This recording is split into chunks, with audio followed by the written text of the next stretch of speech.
বিসমিল্লাহির রহমানির রহিম।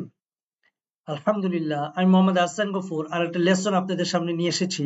আজকে আমার লেসনটা হলো GPX to GIS. GPX to GIS কিভাবে ফিল্ড হতে হ্যান্ডহেল্ড জিপিএস এর মাধ্যমে ডাটাকে জিপিএক্স টু জিআইএস সফটওয়্যার দ্বারা প্রসেস করে এক্সেল রূপান্তরিত করবেন। কিভাবে ফিল্ড হতে হ্যান্ডহেল্ড জিপিএস এর মাধ্যমে ডাটাটাকে জিপিএক্স টু জিআইএস সফটওয়্যার দ্বারা প্রসেস করে এক্সেল রূপান্তরিত করবেন। আমরা হ্যান্ডহেল্ড জিপিএস যেটাই ইউজ করি না কেন, মন্টানা 610 অথবা ETX20, এই হ্যান্ডহেল্ড জিপিএস এর ডাটা জিপিএক্স ফরম্যাটে থাকে।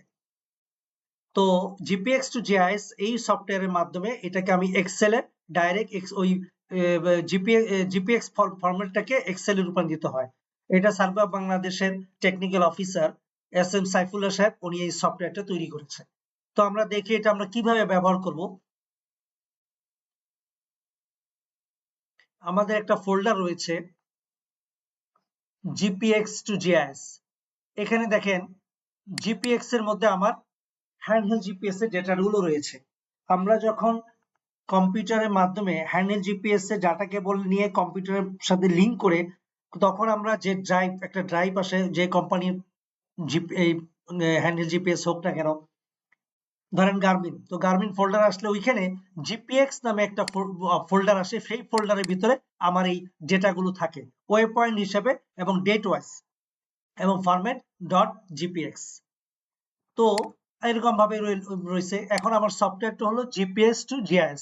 এখানে দুইটা সফটওয়্যার না, check GIS data R GPS to GIS. একটা হলো সফটওয়্যার দিয়ে যখন রান হবে, রান হওয়ার পরে যদি কোনো ভুল হয় ওইটা দিয়ে আমি আবার চেক করতে পারবো। তো দেখি আমরা এটা কিভাবে করতে পারি। এটা ডাবল ক্লিক করলাম।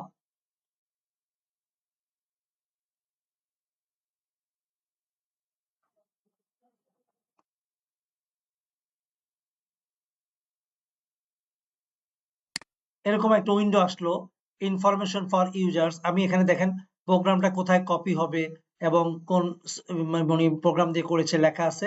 আমি ওকে দিলাম। এখানে ওনার নাম লেখা আছে GPS to GIS folder, GIS software. Okay দিলাম। এরকম একটা উইন্ডো আসলো। এখানে জিপিএস টু জিআইএস লেখা, এখানে ডেট লেখা, যে ডেটে আমি এটা প্রসেস করেছি সেই ডেটটা এখানে রয়েছে। অবজারভার নেম, ধরেন আমি এক্সাম্পল দিলাম,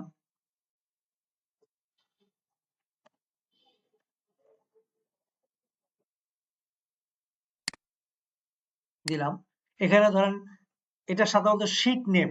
এখন যেহেতু শীট নেম আমরা 25,000 50,000, এটা যেহেতু এটা উপজেলা, আমি এখানে লিখলাম সিরাজদি খান। ওকে, দেখেন এটা সক্রিয় হয়েছে। আমি এটা জাস্ট ক্লিক করলাম। কোথায় তৈরি হয়েছে দেখেন, এই জায়গাটায় তৈরি হয়েছে, সে লিখে দিচ্ছে ফোল্ডার ক্রিয়েটেড। ওকে দিলাম। ওকে, এইখানে ডেটাটা রয়েছে, আমি জাস্ট ডেটাটাকে এখানে নিয়ে নিলাম। ওকে দিলাম।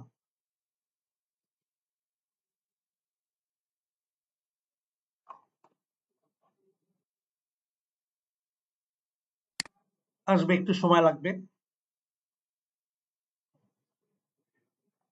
দেখেন একটা উইন্ডো এসেছে, জিআইএস ডাটা ইজ ক্রিয়েটেড এবং এখানে ওকে। দেখেন এই যেরকম একটা উইন্ডো আসবে এবং এখানে input GPS folder, GPX file copy to কোথায় কপি হয়েছে এবং আউটপুট জিএস ফাইলটা কোথায় পাবেন আপনি। এখানে তিনটা এরকম ব্রাউজ রয়েছে এবং ওকে আসছে আমার জিএস ডাটা ইজ ক্রিয়েটেড। ওকে, আমি এখন ওকে দিলাম। এখন দেখেন ডেটাটা আমার কোথায় আছে। দেখেন এই যে আহসান নামে আমার একটা ফোল্ডার তৈরি হয়েছে, এটার ভিতরে সিরাজ লিখা। এর ভিতরে দেখেন তিনটা ফোল্ডার আছে। আমি যদি জিএস ডাটার মধ্যে যাই, এইখানে দেখেন ডেটাটা রয়েছে।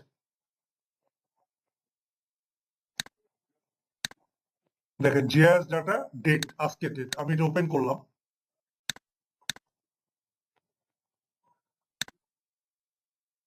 এই যে ডেটাটা দেখেন, এই যে। এখন আমি যদি এখানে জাস্ট আমি যদি এখানে সিরিয়াল করে দিই, দেখেন এক থেকে এই বেচারা ডাটা নিয়েছে কতগুলো, 480টা ডাটা। এবং এখানে ল্যাটিচিউড লংজিটিউড এবং ইস্টিং নর্দিং এবং শীট নাম্বারটা কোথায় পড়েছে সেটাও চলে আসছে। দেখেন লংজিটিউড রিমার্কস এবং এফ টাইপ, এফ কোড এবং রেকর্ড কোড। ওনারা ফিল্ডে থেকে যখন ডাটা নিয়েছে তখন রেকর্ড কোডটা শুধু লিখছে এবং ডেটাটা সেভ করছে স্ট্রিং নট দিয়ে। অটোমেটিক ডাটাগুলো লেট লং, তারপর লেগে শিট নাম্বার গুলো এবং এফ টাইপ এফ কোড, এটা যিনি সফটওয়্যারটা তৈরি করেছে ওটা উনি কোড হিসেবে সেট করে দিয়েছে। এখানে লক্ষণীয় দেখেন, এই যে ডাটাটা আমার আসলো, এখন আমি যদি এটা উপজেলা হয়, তাহলে উপজেলা হলে আমার এখানে করণীয় হলো এখানে আমি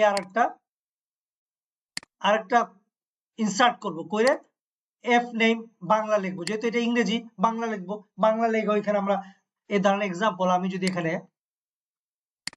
একটা ইনসার্ট করলাম, এখানে আমি লিখলাম F name Bangla.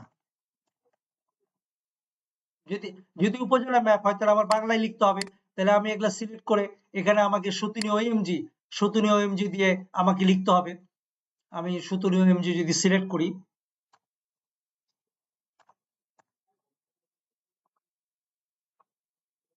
Sutonny OMG, এইখানে আমার বাংলাগুলো লিখতে হবে, তাহলে জিএসএফ ওই ডাটাগুলো আমাদের ইনপুট করতে পারবো। আর যদি আমাদের 25 অথবা 50 হয় তাহলে তো আর বাংলা লেখার দরকার নেই। এই জন্য আমি এটা দেখাইলাম যে আমরা এখানে ইচ্ছা করলে লিখতে পারি। তো আমার এইভাবে যখন আসছে, এখানে লক্ষণীয় দেখেন একটা জায়গায় লাল আসছে, এই জায়গাটায় কোডটা হয়তোবা তার ভুল হয়েছে অথবা কোনো একটা মিস্টেক হয়েছে। তো এখন সে 9 নম্বরের কোডটা আমি তার হার্ড কপি দেখলাম যে 9 নম্বরে তার কোড লেখা রয়েছে 210, তো আমি এখানে 210 দিলাম। দেখেন 210 দিয়ে আমি এটা সেভ দিলাম,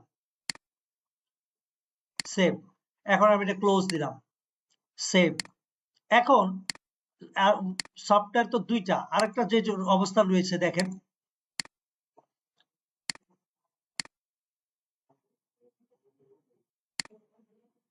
এই যে চেক জিআইএস ডেটা, এখন আমি এটা অন করলাম,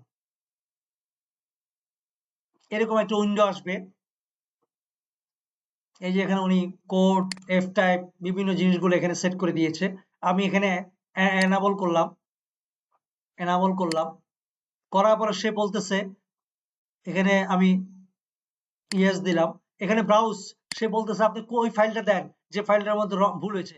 আমি কোথায় গেলাম, হাসানের মধ্যে, এটার মধ্যে জিআইএস এর মধ্যে এই ফাইলটা আমি ধরিয়ে দিলাম। ওকে, চেক জিআইএস যেটা চেক কমপ্লিট, সে বলে দিচ্ছে চেক কমপ্লিট। ওকে, তাহলে আমি এখন যাই কোথায় আমি করেছি, দেখেন হাসান জিআইএস ডেটা, আমি এটা ওপেন করলাম। দেখেন আমার এই জায়গাটা 9 নম্বরে কিন্তু লাল ছিল, এখন এই জায়গাটায় এফ টাইপও চলে আসছে, কোডও চলে আসছে। তো আমরা এইভাবেই আমরা এই সফটওয়্যারের মাধ্যমে আমরা এইভাবে এক্সেলকে রূপান্তরিত করে জিআইএস এর জন্য কাজের উপযোগী করতে পারি। তো আমার লেসনটা এটাই ছিল, ধন্যবাদ সবাইকে। লেসনটা এটাই ছিল যে কিভাবে আমরা জিপিএক্স টু জিআইএস সফটওয়্যারটা আমরা ইউজ করতে পারি। তো ধন্যবাদ সবাইকে আমার এই লেসন ধৈর্য সহকারে শোনার জন্য। আগামীতে আরো লেসন আসতেছে, দেখার আমন্ত্রণ রইল। আল্লাহ তাআলা সবাইকে সুস্থতার সাথে দীর্ঘ হায়াত নসিব করুক।